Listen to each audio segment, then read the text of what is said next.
If you've been following gaming for a while, you've probably heard of a little game called Pragmata, which sparked an online discussion on whether or not people want to have kids. Mostly because some of the people were quite understandably inspired by the relationship depicted between the protagonist and the android child Diana. The knee-jerk, visceral response that some people had to that reminded me of one of my least favorite ideologies, which is antinatalism. And this was also brought up by some people, as in the game undermining years of what they call antinatalist propaganda. Now, I find antinatalism to be one of the most corrosive and destructive ideologies, even worse than the classics like communism or fascism, mostly because of how anti-human and removed from our nature it is, combined with the fact that many people today are severely porn-brained. This makes it easy to understand why a normal father-daughter dynamic shown in a positive light, inspiring people to maybe have a kid of their own one day, would result in some people viewing it in a very weird and kinda self-reporting light in some cases. Unfortunately, as of recording of this video, I was not able to play the full game, only the demo, because I am what some profound socialists on the internet would call a broke boy. However, the discourse around this game is sort of its own monster, so to speak, and I believe that any moment we are not criticizing antinatalism is wasted. Now, if you don't know, antinatalism is a viewpoint that procreation of any kind is wrong, be it on the basis of preserving the natural world, or my favorite, as in how stupid it is, the idea that since you cannot consent to being born, it's sort of a violation of your freedom. It's different from not wanting to have kids, just because you have your own reason, mostly because it perpetuates that the entire idea of having children is evil and people shouldn't do it, where if you have a normal person that doesn't want to have kids, they're usually quite chill about it. Many people, especially influential people that base their entire personas on destructive political ideologies, would tell you that there is no such thing as antinatalist propaganda. Now, this is something that's easily disproven by just looking at how the world turned out. We had years upon years of telling women how terrible pregnancy for them is, how it's slavery to take care of your children, how it's going to make them miserable because it will not let them have careers. So it basically won't let them slave away in a 9 to 5. And whether or not it was intentional, this and many other factors contributed to the fact that, well, people are having less children.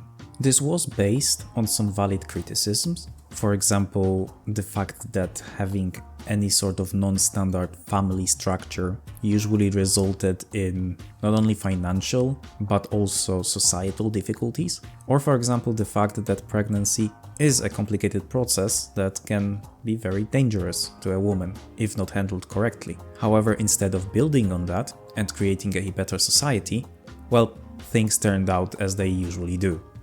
I honestly believe that the worst ideologies are the ones that not only deny reality and nature, but also lead nowhere. You will never create society where people do not procreate. This is basically in our genetics. We have a natural inclination to procreate. There are some people who don't have it, but these are exceptions, and this will never become a norm. After thinking about it for a while, I came to the conclusion that most, if not all, of the cases of individual antinatalism are more or less a cope, a grand cope, if you will. It's for people who are either too lazy to raise a child, maybe they are scared of the responsibility, maybe they deep down know that the financial responsibility for having kids is way above their league, and if circumstances were different, they would probably want to start a family, but now have to find intellectual reasons as to why they are not doing it. And while financial reasons are quite valid, the avoidance of responsibility and avoidance of any sort of legitimate work that comes into important facets of societal life is a different problem altogether. But as I said before, you cannot really change human nature.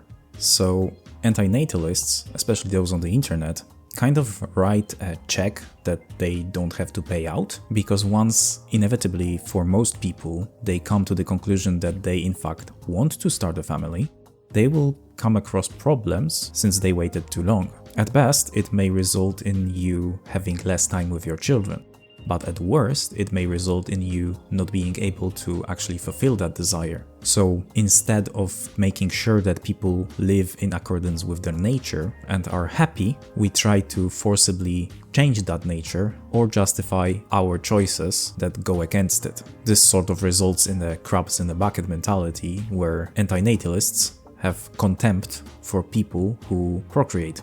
This is what people have to understand about those kinds of ideologies, that just like religion, they serve purpose. They fill a void or solve a problem that people have. This is why they stick to them, even if they go against reality or their nature. Now, as a side note, it always was weird to me that antinatalists, in most cases, were also communists. It's not that those groups are inherently connected, but you will mostly see people that declare themselves antinatalists to be some sort of socialists or communists, or rather declare themselves such. Because the longer I think about it, it's harder for me to understand how the hell can you be at the same time a commie and an antinatalist. Like Marx himself had 7 kids? How the hell do you replenish the working class if you don't have children? How does it even help the working class to not have children? This was always weird to me. Like, cringe political ideologies on the right are a bit more consistent in their beliefs, where on the left I can see that people usually take what they think is cool and they just run with it. Consistency be damned. This is why you have communists and armchair revolutionaries that also think it's okay to, I don't know, import thousands upon thousands of people into their country.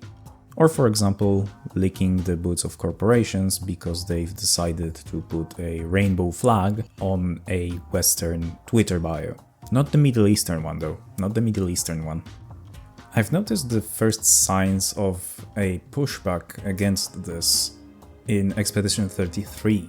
There might have been other examples, but what I've noticed at the beginning of the game was the relationship between Gustav and his ex-girlfriend, and how their breakup was heavily implied or even directly stated to be about having children, because she didn't want that because of the gommage, an understandable reason, but he had a more hopeful outlook on life. It wasn't a major plotline and it didn't really provide any sort of answer, but it's quite telling for me that the character that you play as, and is shown to be the protagonist of the game, does not share this ideal, and it's a huge point of contention. Fortunately, we are seeing pushback against this, and while I don't believe in assigning people value and harassing them based on their age and their reproductive capabilities, so to speak, it is important to point out that, yeah, time is ticking, but this also applies to men because sperm quality and sperm count also decrease with age. And if you are an obese, fat fuck over 35, it's much more possible that you are going to produce low quality sperm, so don't throw stones in glass houses. Some people were duped into an ideology that is anti-human, and in many cases it was probably by abusing their compassion or maybe their circumstances. It's okay to roll your eyes at them and push back, but I don't want to swing the pendulum the other way again in 10 to 20 years through sheer hostility. I don't want to be back at square one. This is why I hope games like Pragmata and maybe some other games that come after it with similar themes result in people dropping this kind of ideology, because I think this is the best way to combat this sort of thing, with good-natured and productive display of positive values that are close to our nature. Because I firmly believe that if you have ideologies, ideas, or even religions, cults, that prey on filling a certain void or fulfilling a need, the best way to combat them is to show the best alternative. Now, to end on a positive note, being late to the party does not mean you can't have fun. I was a kid from a late pregnancy because my mother was 40, and I turned out fine, aside from mild retardation, which I attribute to drinking some paint remover when I was 5 years old, but that's beside the point. Take care of yourself, keep tabs on your health, get at least a little bit jacked, and you'll be fine. That will be it. Cheers.